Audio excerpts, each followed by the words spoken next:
everyone, I'm joined today by Joe Patterson of Compass Realty, and it is just a pleasure to get to talk with you because you and I get to work together quite a bit, and you're one of my most favorite people and most respected realtors that I work with. And so I'm kind of looking forward to having a fruitful and fun discussion about this crazy market that we work in and how it's ever changing and never the same. Yeah. And all that kind of fun stuff. Absolutely. Well, thanks for having me. And I think, obviously we're doing this on camera right now, but we talk pretty frequently, almost every week, about the market. This is a market that you always have to continue to have your finger on the pulse. And one thing that I love about you is that you're always keeping me abreast of everything that's going on. And I think that that's why we make a good team and why buyers and sellers alike tend to appreciate the wonderful knowledge that you are always putting out there and updating us with. Yeah, I couldn't agree more. I think that it's so important, especially like in this type of it's a very emotional market, I think, with buyers. And one of the things I've always felt like you're so good at is you are very intuitive and you key into the details with people and like what's really important to those clients. And I think, one of the big questions I would ask in this market, what do you see that are the biggest differences over buyers in the last 5 years? Oh gosh, the last 5 years. Wow, that way to give me the questions like that. Within the last 5 years, oh, gosh, I feel like it's so hard because we had obviously the buying season during the COVID pandemic, and then we saw this kind of flurry of activity and prices just basically surged, and the appreciation surged to levels that no one could have even, I think, predicted in both, just average price points or medium price points as well as luxury. I would say for right now, we are keeping tabs on why people need to move, rather than moving just because it makes sense or everyone else is doing it. It's like, why do you need to move? And that could be because of a growing family. It could be because you want to, sell your property and then buy, two different properties in two different markets because maybe you're scaling down or retiring or semi-retiring. I'm seeing a lot of people do. It could be because, maybe you see this as an opportunity to buy when maybe the levels aren't quite as frenetic as they could be. So I think that's probably for my business, and I don't know about your business, but I'm really keeping tabs on what people are doing with their life and why it makes sense for them to move now as opposed to everyone else is moving and I'm reading all the headlines that prices are going up like crazy. Maybe I should buy something. And I think that's a little bit of the difference now, but I don't know. So yeah, I would agree with that because it's just, I think it's common. There's that, what they talk about is it's a herd mentality. And it's not in a derogatory sense. It's just natural for people to tend to do what other people are doing.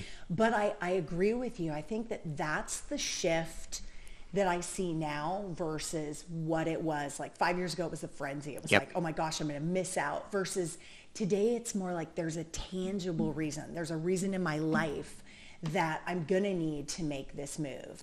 And I think what's interesting is we've seen the gamut in the last 5 years. We've seen rock bottom interest rates where it was free money. You were crazy not to buy something.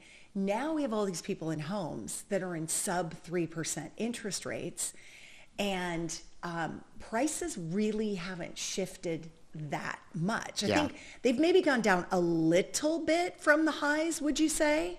I think it really just depends, again, on what market you're in. So, again, a lot of those fringe markets that saw really this massive uptick in appreciation, we definitely have seen softening in those areas. Condos continue to just kind of be a case-by-case situation, depending on what they have to offer in the actual building, which, again, Carese, you're like, I don't want to call you the condo queen, but, you definitely, you know your stuff, which is always so helpful when we have buyers that are going to make a purchase, because it's never just about the home. It's about the home, the building, and the financing, and your personal goals. Yeah. So as far as pricing goes, yeah, because right now it's not free money. People are having to buyers are having to kind of just have a little bit of a different lens. Like, this isn't just something I'm going to do for maybe a year or two.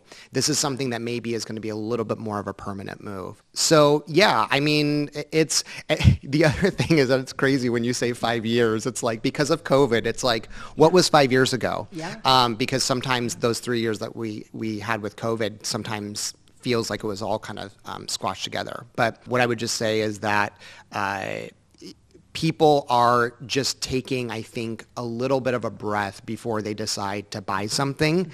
And I know, speaking from you, that we enjoy that. We like the process. We like knowledgeable buyers. We like providing that knowledge. We like being strategic. We like being intuitive, because ultimately we have happy buyers. Absolutely. Absolutely. And this is a better market for buyers.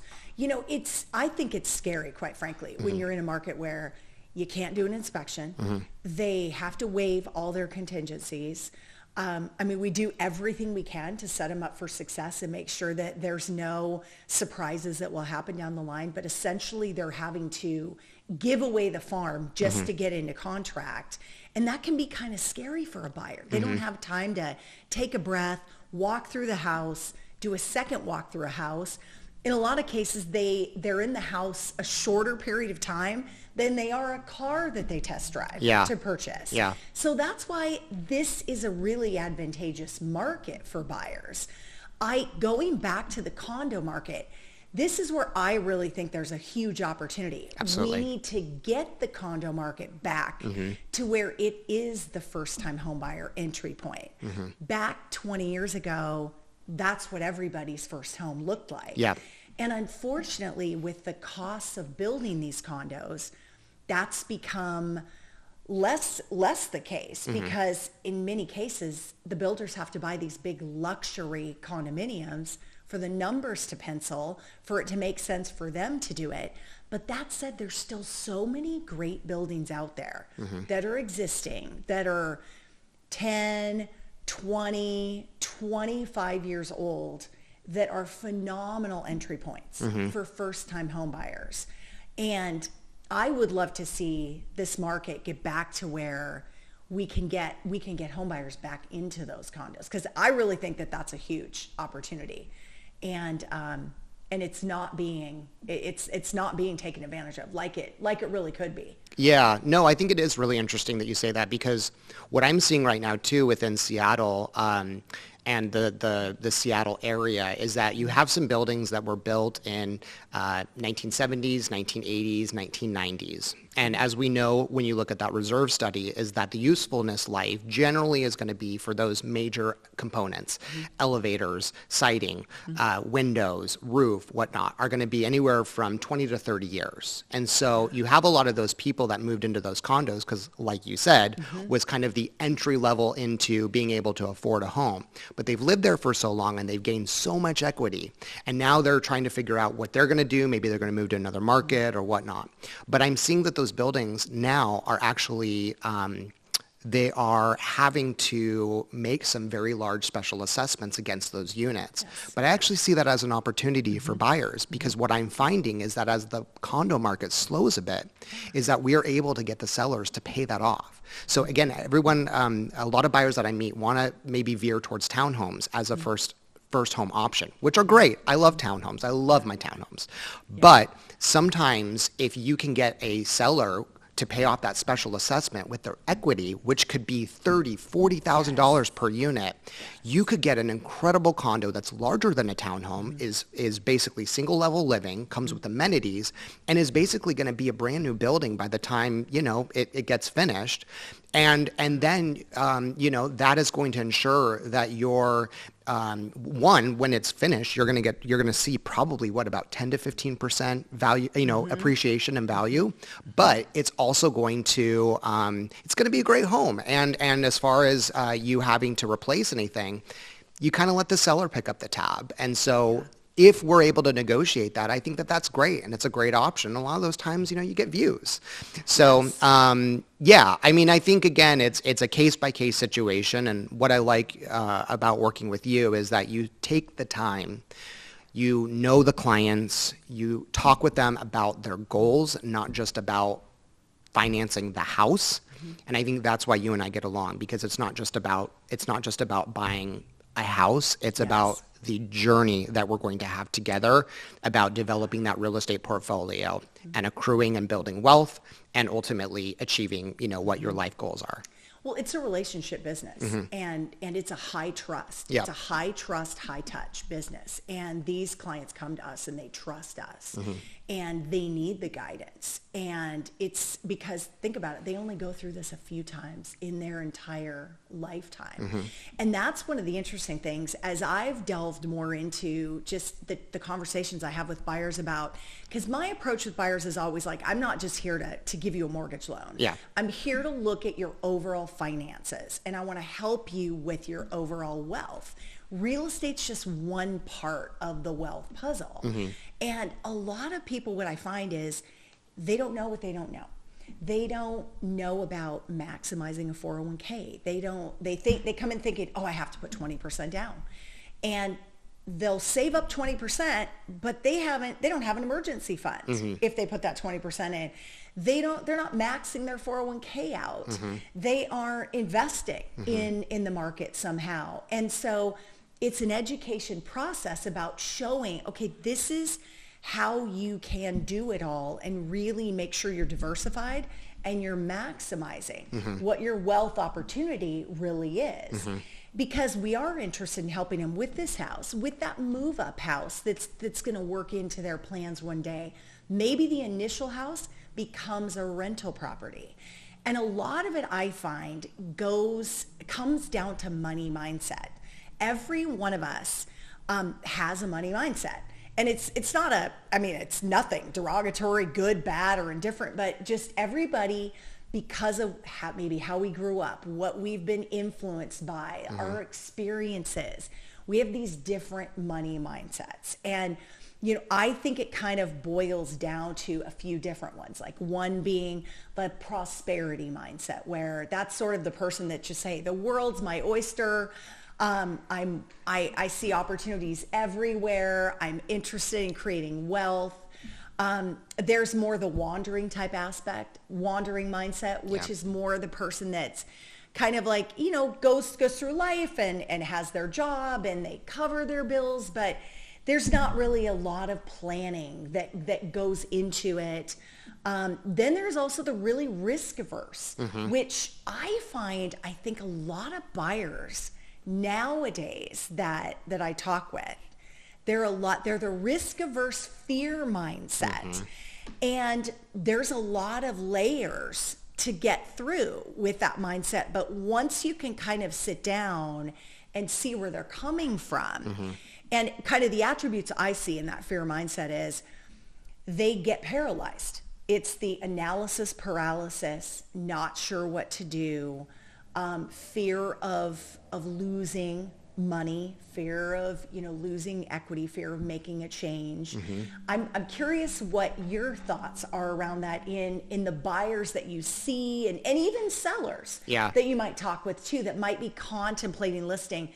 What do you see like in the kind of the mindsets that you're running into? Yeah, I mean, our buyers are so risk averse. It's and they do get that analysis paralysis.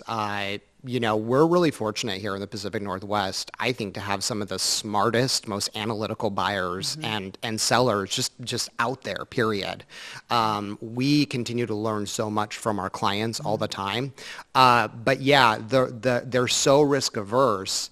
I saw people during the pandemic that when the shutdown happened, they were walking away from none of my clients. I will say that none of my clients.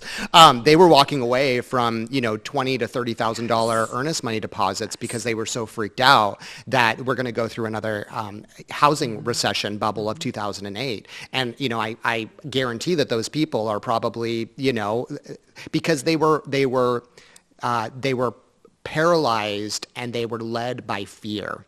And that, as you and I We are there to basically be with our clients every step of the way. And it is just as you described, it is peeling back those layers. Why are you fearful? What are you afraid of? Using your knowledge and experience, which far outpaces mine, but understanding that, hey, we don't make decisions out of fear. We make decisions out of the information that we have here. We can't predict the future, but no matter what, I'm going to be here and I'm going to help lead and guide you through whatever may come. I think that is also a big reason why condos tend to be so fearful. People are afraid of special assessments. Hey, I'd rather have a $5,000 or $10,000 special assessment than watching my HOAs go up to, $1,000 a month, because that's going to lower the value. So again, it's how you think about it. And again, what I like about you, Carese, is that we are there to build trust.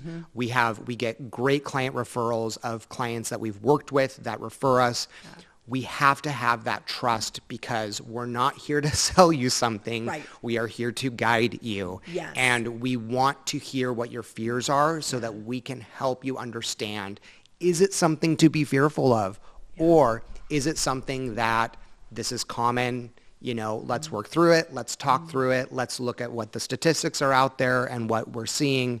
But yeah, the risk averse thing. And I think what it does boil down to is that things are just so much more expensive now. Yes. So I get it. Yeah. My client's money is my money, and I'm sure that you feel the same way. Yes. Is that things are so much more expensive. The stakes are higher. But we are there to help with any sort of fear that you may have. And I think again, I don't mean to just totally change course here, but I think that we never have a shortage of buyers who are able to buy a home like that. Yes. Because of maybe their stock vesting or the money that they've saved. We have really, really smart buyers. However, just kind of surfing on some aggregate website to find a home that you may want, and then all of a sudden go into one home and say, hey, I want to buy this. Again, sometimes it happens, but I know you and I would prefer that someone, if they're thinking about this, that they would be like, hey, can we talk about this? And I had this conversation all the time where we may sit down with a client and they may be a year out. Yeah. Absolutely. They may be 6 months out. They may be, sometimes we sit down with the client, they tell us they're going to be 6 months out, and within a month they're under contract, which is always so funny, because I'm like the least salesy realtor out there. I always tell them, I'm going to say no more than I say yes. But anyways, it's, but with that being said though, is that we like meeting with clients a little bit beforehand to plan, because that helps to mitigate that anxiety. Yes. And we want clients that feel good. This should be a happy experience. But again, I get it. Things are expensive. Stakes are higher. That's why we still have jobs. Yeah. Oh, absolutely. Absolutely. And I always say, when someone comes to me and, they're fearful, I consider it's an opportunity, because I think out of fear means they need help understanding. Yep. That's where we can start with on the education. And by giving good information and education and guidance, that will help that client become an empowered buyer versus a fearful buyer. Yep. And then they've bought into why they're a buyer and why they're going to want to buy. And so then going into it all, they're a lot more confident, and they feel good about it. And that's, I think, ultimately what we always want to have. And their time frame can be all over the board. Like we've met with the clients that said, oh, we're 6 months out. Yeah, we're not. And sure enough, they're driving by an open house the next weekend, and they find the one. Yeah. And it's the perfect house, and it was right for them. And, I've always had the motto of, whenever the right time is for you is the right time for us. So we will be here whenever the right time is for you. Yep. And it's interesting.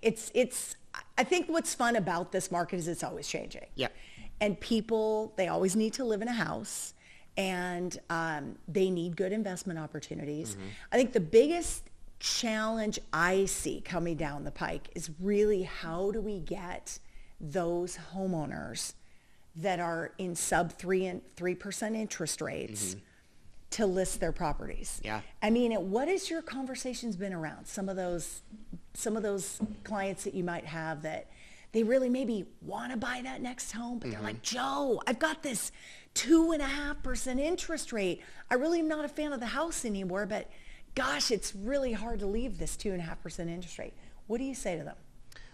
Well, first off, I do actually always encourage them to speak with a financial advisor or their lender, because one thing that, as much as I am an advocate for helping my clients with real estate, I'm not an advocate for coaching them on their finances. That's not my job. It's not my lane. I'd rather have people who, again, that's what they excel at, really, really kind of help lead them on. And I don't like to get into like the nitty gritty with my clients' finances. I have to obviously know some of it, but I don't want to know all of it. I want, to really, again, stay in my lane. But what I will say about that is, yeah, I am having these conversations. And again, I am, because maybe sometimes it does make sense for them to hold on to it as a rental. Maybe it makes sense for them to hold on to as a rental for just a couple of years. Not everyone wants to basically build this massive real estate portfolio, or they want to basically be a little bit strategic. They don't want just every single house that they've ever lived in to be part of it. They might want some multifamily or duplexes or whatnot. So I get that. So as far as the conversations that I'm having with them is twofold, is that we have to look at the market that they would be selling in, and we have to look at the market that they would be buying in. Yes. So the fact of the matter is that if we think that, because again, as you've noted, prices haven't come down that much, especially in certain areas and certain neighborhoods. So if we can strategize with them, which we just did a deal with some clients that did just this, is that they were move-up buyers. Yeah. They had a really great rate. They had also bought it not that long ago, so they had some equity into it, but they realized that the market that they wanted to get into probably is going to continue to just be more and more competitive, which is the single family home with a yard in a great neighborhood. And so they realized that they kind of had to sell this because they wanted to beat the competition before springtime. And we did just that. They kept their eye on the ultimate goal of, we want to be in this neighborhood in a single family home with a yard. So we need to sell our townhome in order to do so. And sell it during the winter time where we know prices aren't going to be quite as high as like the spring or summer, but we're focused more on getting that move up home. And I will say is that most of our buyers that I'm seeing are those move up buyers. They are in condos or townhomes. The minute the rates start to come down, where they start to stomach, if they come down to 6s or 5s or whatever, they're going to be able to digest that rate bump because it's becoming more affordable. What are we going to see? A lot more inventory in townhomes and condos, which is probably going to keep prices either where they're at or maybe even reduce them. Again, I don't know because I can't predict the future. Right. Of course. So again, it's a case-by-case situation. And sometimes there are times that we're like, hey, maybe it does actually make sense, stay in this home until you literally cannot, until you're busting out of it. Yeah. And maybe that just makes sense because we want to make sure that you get that principal down so you can take that equity and you can compete and you're going to get a raise and a promotion and maybe 2 years you're just going to be so much more solid to really compete. But I think those are the conversations that we're having with our clients. It's a case-by-case situation, and we just kind of take it head on. Yeah, no, I would agree. It's going to be interesting just to see how it all unfolds. But I tend to think you're right. I think that because people now, it's all expectations, right? Now people are used to 7, 7.5, 8. They're there. So 6% sounds like a deal, and 5.5. Oh my gosh, like we're back in like the heyday and so it'll be a lot more, they'll be able to stomach it. I think a lot more. It'll be interesting to see how it all plays out. One of the things I did want to ask you is to tell a little bit about like yourself and what brought you to decide to get into the real estate business. Because I had the honor of getting to know you when you were pretty early on in your business. And it's funny because I come from a second generation in lending background where my dad was my mentor. And I knew when I met you, I was like, Joe is going to be an incredible realtor. And a lot of that's just because you're just an incredibly genuine, very, very kind, caring person. And I feel like people know that. Like people know when you care about them and they beat a path to your door. Yeah. And you also have incredible backgrounds in, your own experience that you brought into that, as well as just who you are as a person. But I'd love to have you kind of talk about just yourself and what got you to land in real estate. Well, I can talk about real estate all day, but I don't really like talking about myself too much. But since you asked, yeah, I did a 15-year career in retail, and loved it. I loved the people aspect of it. I loved the design and fashion aspect of it. I loved. There's something really romantic about retail, at least retail from 15 years ago there was. Nowadays, obviously, it's changed, it's evolved, it's different. Yeah. But with that being said, I realized that my growth opportunity with retail just wasn't going to be there, especially if I wanted to still live and afford to live in Seattle. And that was something that I needed to do. And so what I did is I actually consciously sat down with quite a few mentors and people that I respected that were in different roles and whatnot. And ultimately most of them said, we actually see you in real estate. And that was something that I kind of viewed almost negatively. And I don't know why. I don't know why I did, because I think, again, you don't know what you don't know. And I really didn't know very much about real estate. I had just met a couple of different real estate agents, and again, my experiences with them were all very different, and I'd never bought a home before, so I didn't really know that process. But ultimately, I sat down with an architect that I'd been very involved with as far as, their business and who taught me so much. And, he really said, he goes, I really think that this is where you're going to shine. And I took that to heart, and I got my real estate license. And, I kind of pride myself on I'm not the real estate agent that's going to do reels of me getting out of some fancy sports car, putting sunglasses on, and kind of looking at you in the camera. I'm not going to be the $1 one. million listing. No, it's just not. It's just not who I am. But what I found is that there's a lot of clients that respect that, that like that. Yes. And my biggest, I would say that my biggest challenge is really getting out there and actually kind of self-promoting myself. But how I do it is I am detail-oriented. I get in the weeds. I look to have genuine connections. I look to build trust. I look to work with professionals that I know are going to mirror that same experience.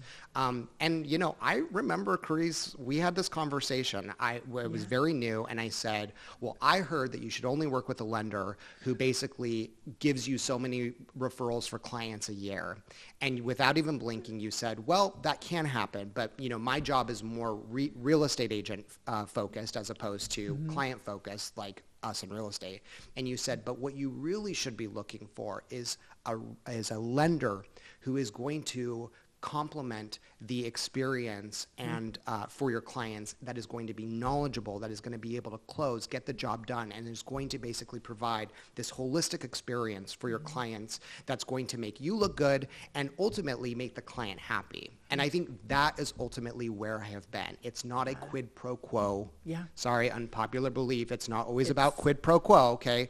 Yeah. It's about doing what's best for the client. Yeah. At all times. And I think that's better marketing than getting out of a BMW, wearing sunglasses, and kind of doing that little, $1 million listing thing. But no, I appreciate that. I really value our connection and I value our relationship.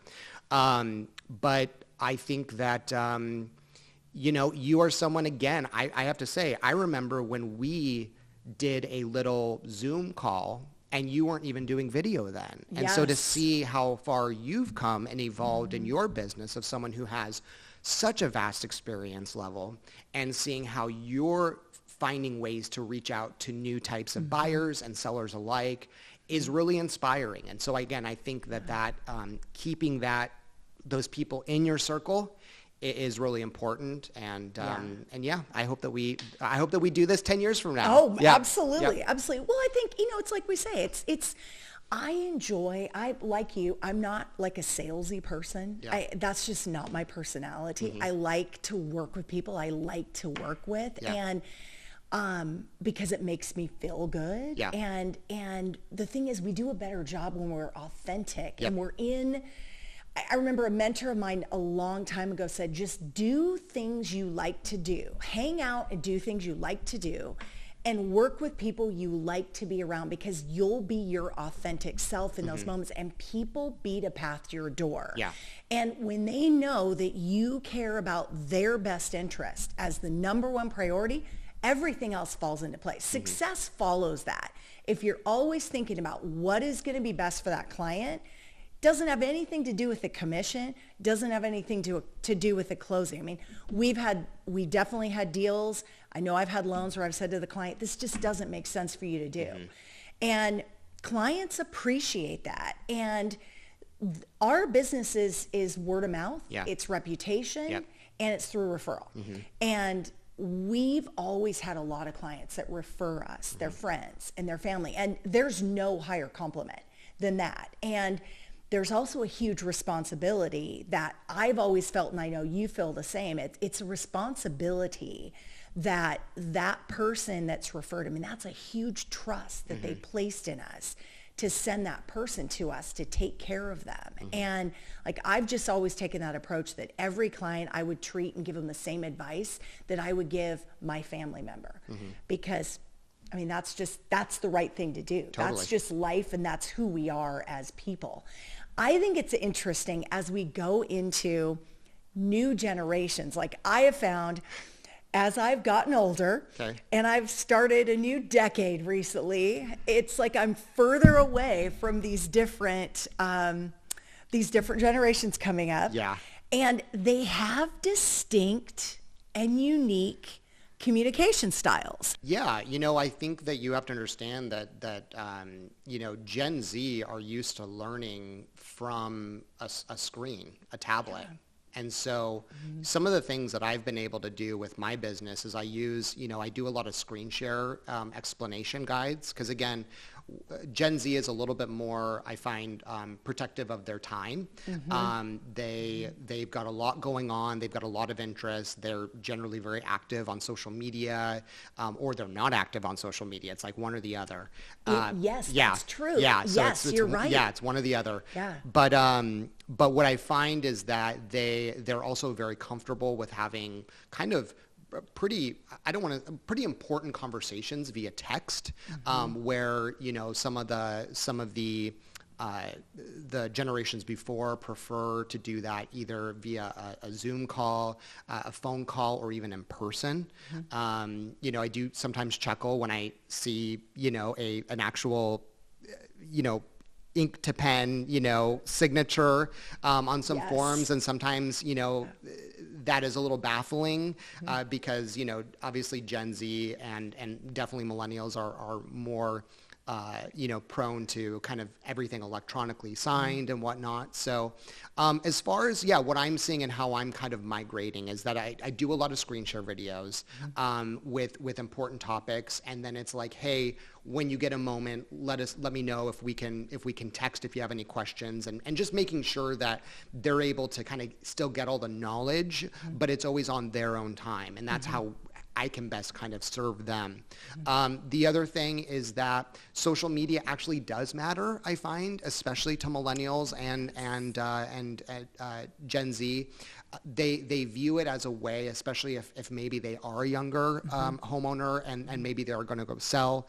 They want to make sure they understand that reach is everything, that views are everything. And so I think that's sometimes the challenge for us because, again, I'm the real estate agent that kind of wants to be in the details.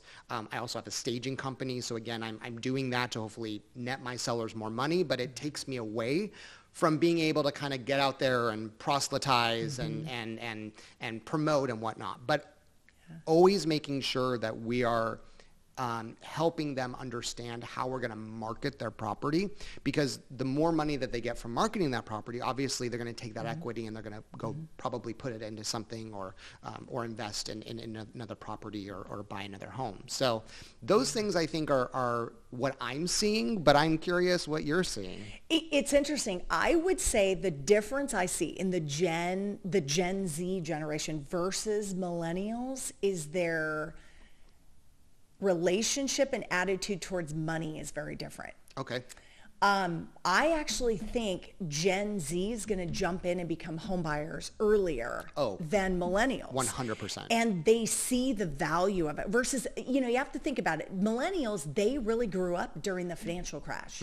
And many of them remember that vividly. They might have seen their parents lose a lot of money. Yep. They might have seen them go through financial hardship. They might have seen their house might have had to be short saled and it might have been a traumatic experience for them, versus Gen Z was either too young or hadn't been born yet to remember that. But I think that Gen Z, they are financially a lot more savvy.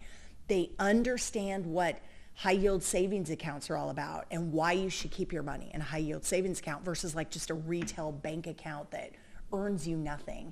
They're cognizant of that. They're cognizant about investing in, ETF funds or just savvy investment that I haven't seen so much. I realize I'm painting a broad brush and just certain traits. Obviously everybody's unique and everybody's a little different. It's more coming from the background I think that they grew up in. But money-wise, I see a big difference. The younger generation sees that real big value in buying a house earlier, getting into real estate.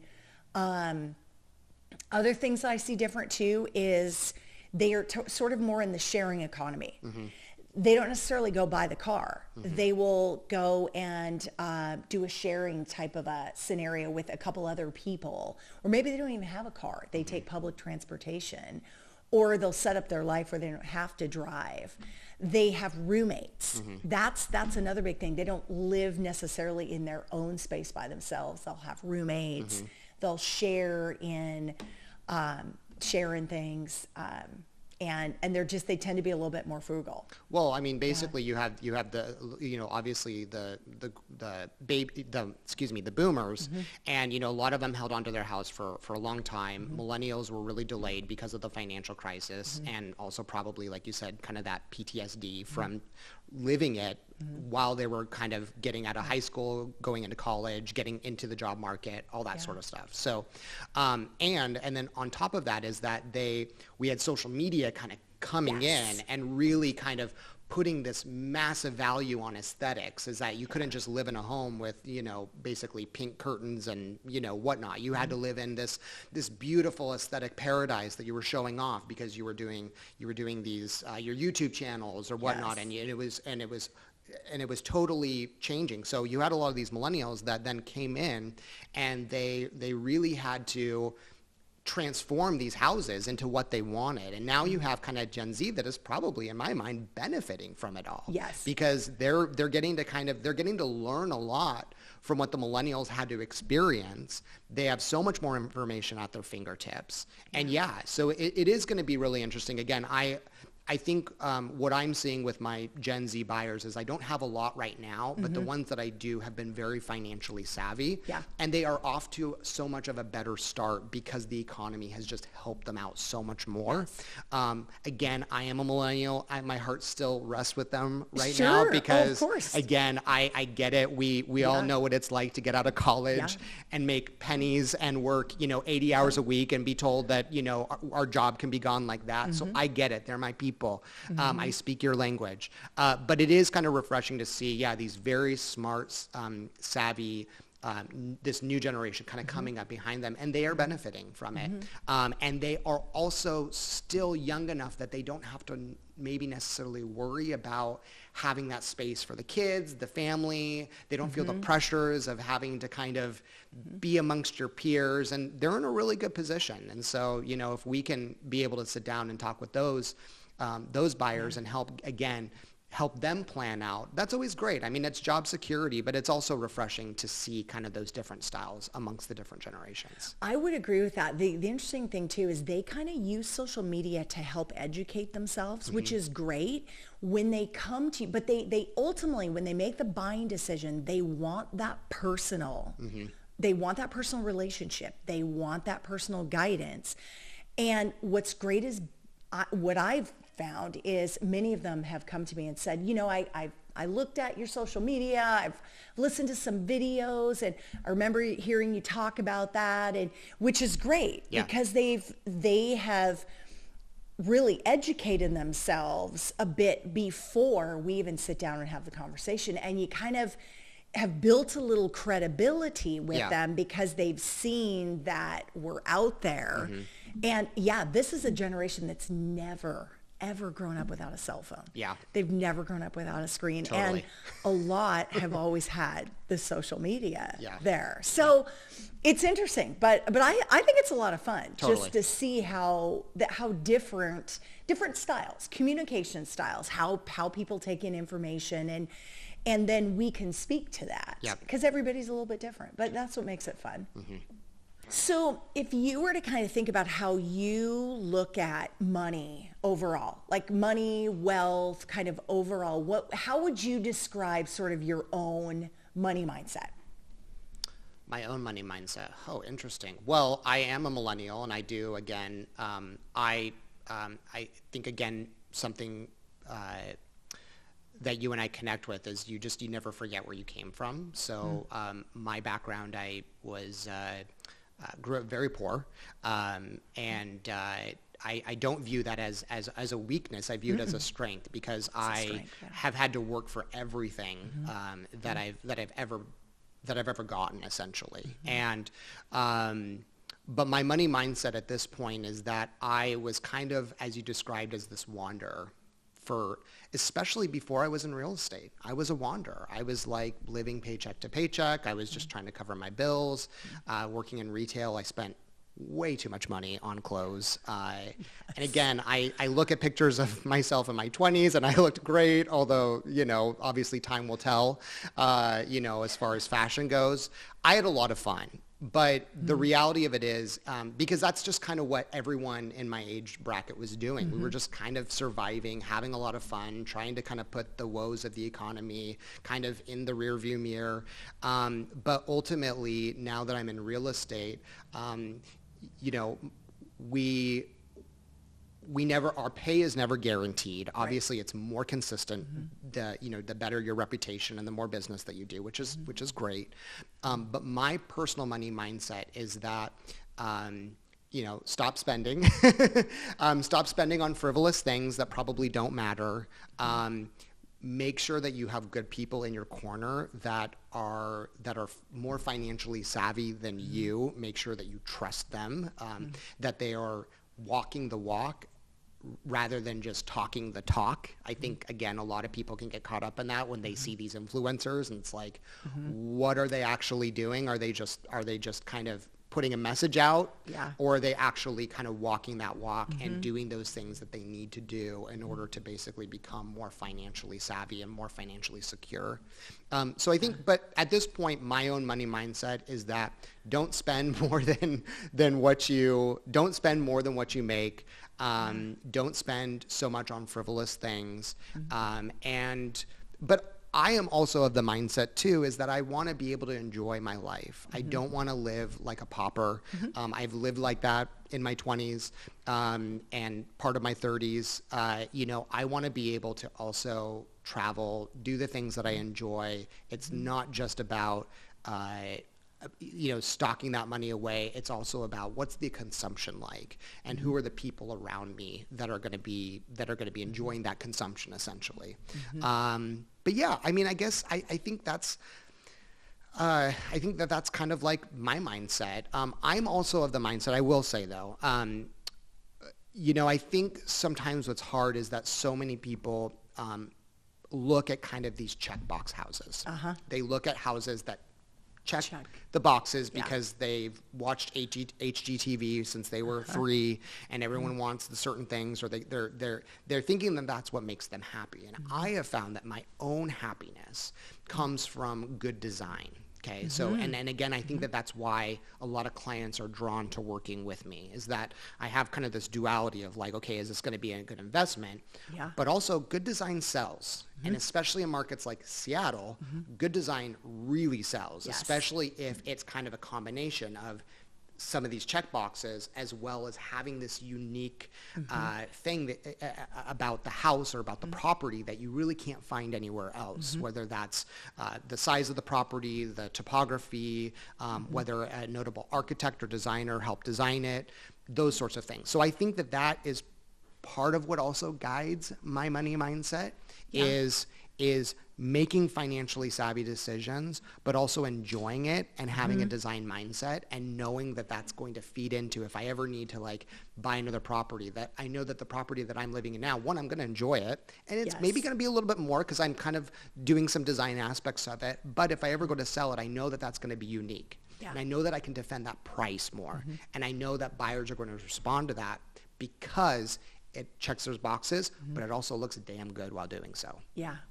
And it's interesting. Like, it's interesting to hear you describe it, because I see all that. And I would probably describe you as what I would call the values-based money mindset, where your decisions and your approach is based on what you value. 100%. And that's good. Yeah. That's I think ultimately, because again, like, no mindset is a good, bad, or indifferent. It really, it's just, it's always good, I think, if people understand where they're at, because it shapes how they make decisions.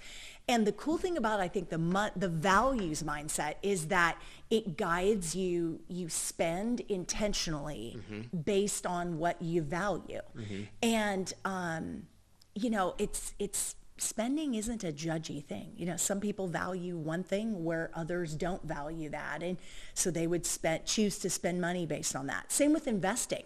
To your point with like design and architecture, and spending based on appreciation of looking at that type of a great house that's got incredible design and architecture, and that's somebody that values that, that lives their life kind of that way. So no, I think you nailed it. Values. My mindset is absolutely values based. And anything that I plunk that credit card down, or now it's the Apple Pay, or the Tap Pay, excuse me. So I definitely 100% agree with you that I am I have a values-based mindset when it comes to money. But what I think is interesting is that just as you kind of said, we work with different types of buyers, and I work with different types of sellers where their mindset is always going to be a little bit different. And we have to understand, it's part of that building that trust. Again, it's not, this is me, deal with it. This is, hi, I'm Joe. What can I learn about you to basically be a better professional and help you achieve your goals? And I think that understanding what people's personal values are is always going to be, that is key to building that trust, and ultimately, to getting the job done. Yeah, absolutely. Yes, absolutely. Well, and just coming from, one of the things my own father always said to me was, make your money work harder for you than you did for it. Yeah. And so it's always one of those, when I think about helping people, I think about, how can I advise? How can I look at what their goals are, what's important to them, what their values are, what their mindset is, and advise them to accomplish on that road to accomplishing what that goal is. But how can I help them maximize what their wealth is too, with that money, with that in mind?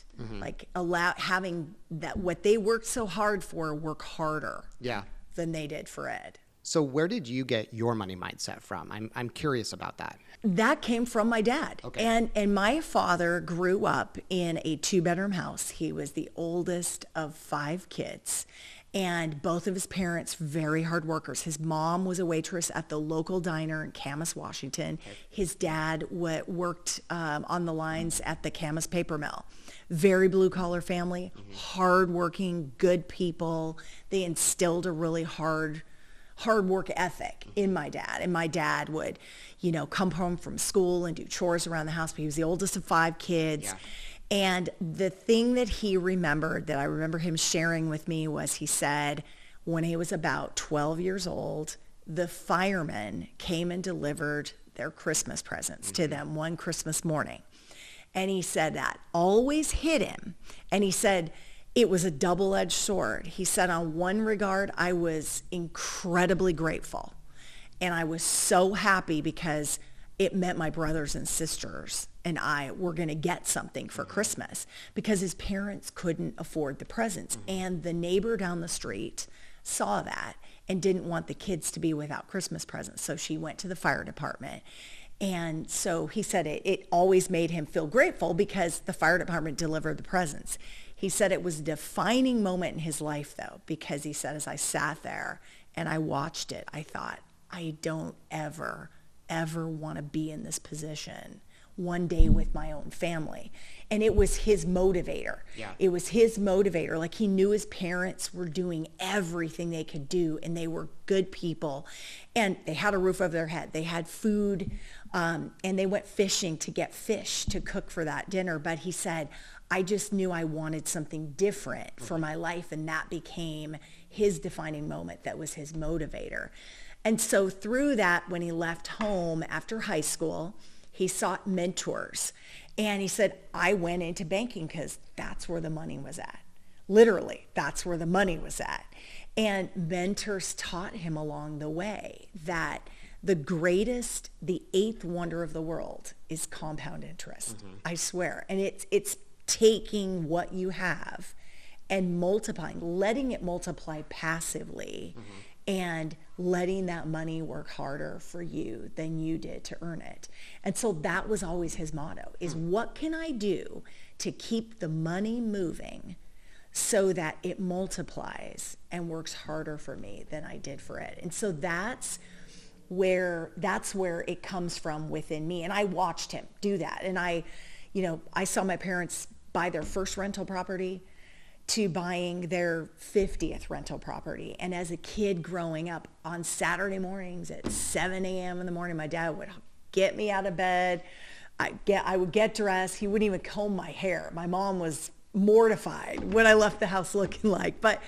And we went down to Denny's and we had, our breakfast. And then a lot of times we would go and either collect the rent checks, because they couldn't pay the mortgage if they didn't have the rent checks. Yeah. Or maybe it was when a tenant was moving out and we had to prepare the house for the next tenant.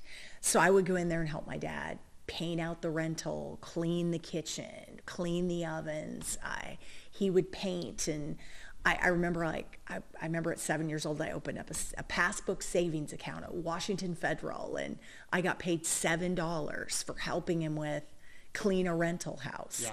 And then if it was like a spring day or a summer day, we'd go to the Kingdom and buy the nosebleed $3 seats. Oh my God, yeah.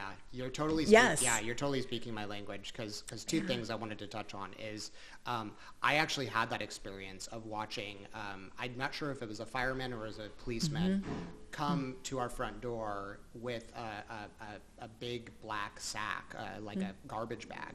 And, I wasn't fortunate enough to live with, parents that maybe were that instilled kind of that hard work. It was a tumultuous childhood. And we were very fearful of this person coming to our front door. And ultimately what I learned after is that was someone like a police officer or a fireman that was basically delivering gifts so that we had something to open on Christmas. And that has, again, and honestly, they weren't great gifts, but they were something to open up, and it helped. And I was old enough that it kind of was maybe not quite as impactful for me, but seeing my younger siblings have something to open up was really important, because unfortunately just for my parents' life choices, they just didn't prioritize that. And so that was something that was I think pretty impactful on me, knowing that I just didn't want to live like that. Yes. And that's maybe why I had kind of that values mindset of just or maybe when having this mindset of just kind of just spending freely, wandering around, buying what I wanted impulsively, whatnot, because I just remembered those times growing up. And then the other part is that, the Kingdom, growing up in Seattle, Yes. we always had the nosebleed sections. It was like $3 yeah, seats. my dad would make us paper bag sack lunches, Yes. and he'd sneak little Reese's peanut butter cups in there, Yeah. and we'd sit at the very top. But you know what? I do remember that very fondly. So I just wanted to touch on that, because I just thought, again, we love what we do. We're in business, but we're also people, Yes. and connecting with people, I think, is always key. Perfect. Well, Joe, it has been delightful talking with you as always. So much great information. And gosh, if you'd like to hear more, please go ahead, comment below and subscribe and follow us both.